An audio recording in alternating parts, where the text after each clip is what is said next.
आजच डाउनलोड करा आणि तुमच्या आवडत्या मालिकांचा आनंद लुटा। अरे साहेब आले। नमस्कार नमस्कार। सगळी तयारी व्यवस्थित झालेली आहे ना? हा, काही प्रॉब्लेम असेल तर मला सांगायचं। हा, येऊ।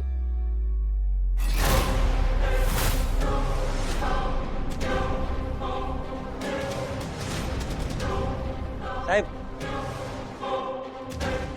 अरे अलभ्याला वलभ्याला, वा वा वा, आमच्या विनंतीला मान देऊन आपण इथे आलात, खूप बरं वाटलं। यावेळेस फक्त एकच, आपलं लक्ष।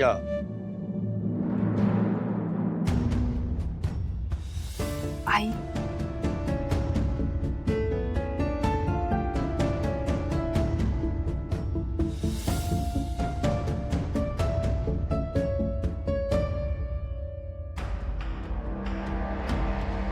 का आलीयस तू इथे? अगं, अजून किती काळ माझ्या सिद्धूला तुझ्या मागे पुढे नाचवणार आहेस? मन भरत नाहीये का तुझं? काकू, तुम्ही काय बोलताय? मला ना खरं तर तुझ्याशी बोलायची अजिबात इच्छा नाही। तू वेळ आणलीयस माझ्यावर। खरंच अंत बघितलायस का आता? पाठच सोडत नाहीयेस तू माझ्या सिद्धूची। हे बघ, एखाद्याकडून मदत घेण्यासाठी सुद्धा काहीतरी मर्यादा असते। सतत तुझ्या मागे कुठली ना कुठली तरी संकट असतात आणि ती सोडवण्यासाठी माझा सिद्धू तुझ्या मागे मागे फिरत असतो। काय हवंय काय तुला? तुझं लग्न होऊ शकत नाही, संसार होऊ शकत नाही म्हणून तू माझ्या मुलाच्या का मागे लागलीयस? त्याचं सूड बघवत नाहीये का तुला? काकू, अहो असं काहीच नाही। काही ऐकायचं नाहीये मला। हे बघ, तुझ्या फुटक्या नशिबाची सावली सुद्धा नकोय मला माझ्या सिद्धूवर। काकू, तुम्ही हे सगळं का बोलताय मला नाही माहिती, पण मी कधीच सिद्धिराजवर मला मदत करण्यासाठी बळजबरी नाही केली। ते स्वतःहून माझी मदत करायला धावत येतात। हे बघ, एवढं सगळं सांगून सुद्धा तुला जर अक्कल येत नसेल ना, तर स्पष्टच सांगते, आजचा दिवस सिद्धूसाठी आणि आमच्या सगळ्यांसाठी खूप मोठा दिवस आहे। आज माझ्या होणाऱ्या सुनेचं नाव या सभेत जाहीर होणार आहे, समजतंय? सिद्धूपेक्षा वयाने लहान, उत्कृष्ट पत्रिका आहे। तिच्या पत्रिकेत कुठलाही दोष नाहीये। सिद्धिराजवर जितकं प्रेम आहे तितकंच अख्ख्या घरावर तिचं प्रेम। भरपूर शिकलेली आहे पण तरी सुद्धा नम्र आहे आणि पूर्वी मला हवी तशीच आहे। या सगळ्या ठोकताळ्यात ती बसते आणि इथून पुढे सिद्धूचं सगळं चांगलंच होणार आहे जर तू आड आली नाहीस तर। त्यामुळे ह्या महत्वाच्या कार्यक्रमामध्ये तुझ्यामुळे कुठलंही संकट आलं तर मी नाही सहन करणार। हे बघ, तुझ्या पत्रिकेमध्ये जे काही दोष आहेत ना, त्याच्यामुळे तुझ्या घरच्यांचं जे काही वाटोळं व्हायचं ना ते होणारच आहे। पण आमचं नुकसान नको करूस। तुला माहितीये तू कोण आहेस? तुझ्या घरच्यांच्या आयुष्याला लागलेली साडेसाती आहे, साडेसाती। तुझ्या साडेसातीचा प्रभाव आमच्या आयुष्यावर पडण्याच्या आधी तुझी पांढरी पावलं घेऊन चालती हो इथून। या हॉलच्या आसपास जरी दिसलीस ना तर आता स्वतःच्या जीवावर बेतलं ना तरी सिद्धूला फोन करायचा प्रयत्न सुद्धा करायचा नाहीस। निघ इथून।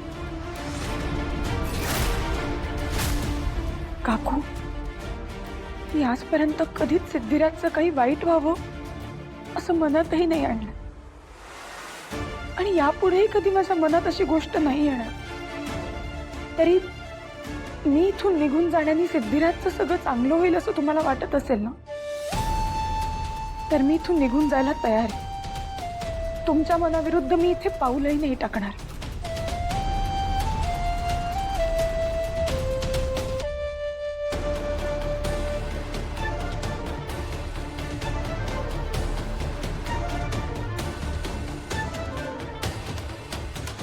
आता खरी मज्जा आहे।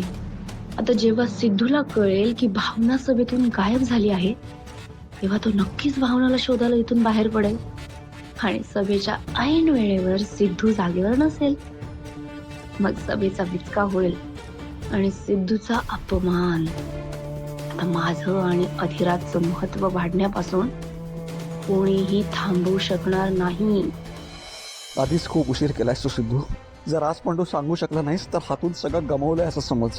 नाही, मी असा होऊच जाणार नाही. मी भावना मॅडमना शोधून राहणारच. ए सिद्धू, कुठे गेला होतास तू? तुला माहितीये का, भावना इथे आली होती आणि आई खूप रागवलं तिच्यावर. ढसाढसा रडत निघून गेली रे ती. काय रडत गेलं म्हणजे काय? तेच तर. अरे आईने तर चक्क हाक लावून लावलं रे तिला. काय बोलता बहिणी? खरं तेच बोलतेय मी. आता 2 मिनिटांपूर्वीच ती इथून गेली रे. खूप रडत होती ती, माहितीये का तुला? आईने खूप अपमान केला तिचा आणि मलाच वाईट वाटत होतं त्या बिचारीसाठी. मला इतकी सांगा कुठे छान सजून धजून आली होती ती सभेसाठी, पण कुठे कुठे गेल्या त्या? आता इथूनच गेली, गेट पर्यंत पोहोचली असेल. सिद्धू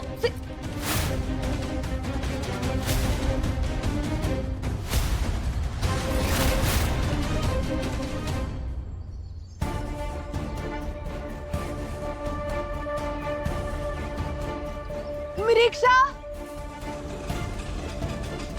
थांबा थांबा, चला.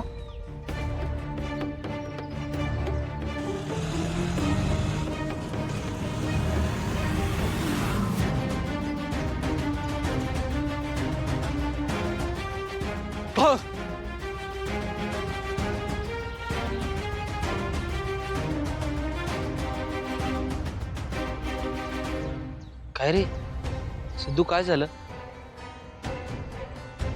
आई यार, हकलवून लावला भावना मॅडमना त्यांनी. मला नाही कळत रे, माझ्या बरोबरच का होतं असं?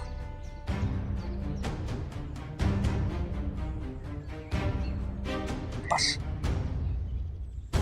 खूप झाला. मी अशी कुठलीही गोष्ट घडूच देणार नाहीये जी माझ्या कंट्रोलमध्ये नाही. आज जे मी ठरवलं तेच व्हायला पाहिजे. मित्रांनो, प्लीज बसा, एक काम करा. आत्ताच्या आत्ता भावना मॅडमच्या घरी जाणे, त्यांना इथे आणा प्लीज. अरे सिद्धू, अरे काकूंनी हकललं असेल तर वहिनींना कसं आणणार इथे? अरे कोणाला काय वाटेल याचा विचार नका करू. मी जेवढं सांगतो तेवढं करा प्लीज. भावना मॅडमना काही करून इथे आणा. अरे पण कसं आणणार? सिद्धू, तू नको काळजी करू. वहिनींना आणण्याची जबाबदारी आमची. हा, चल मित्रांनो, माझा जीव म्हणायला चाललाय तुम्ही, लक्षात ठेवा. चल. भावना मॅडम, आजवर खूप अपमान झालाय तुमचा. पण आता सिद्धराज काळे पाटील तुमच्या 7 जन्मांचा जोडीदार होतो. तुमच्या या अपमानात, त्रासाला, संकटांना आणि भोगांना कायमचा फुल स्टॉप देणार आहे. The end. लक्ष्मी निवास, लक्ष्मी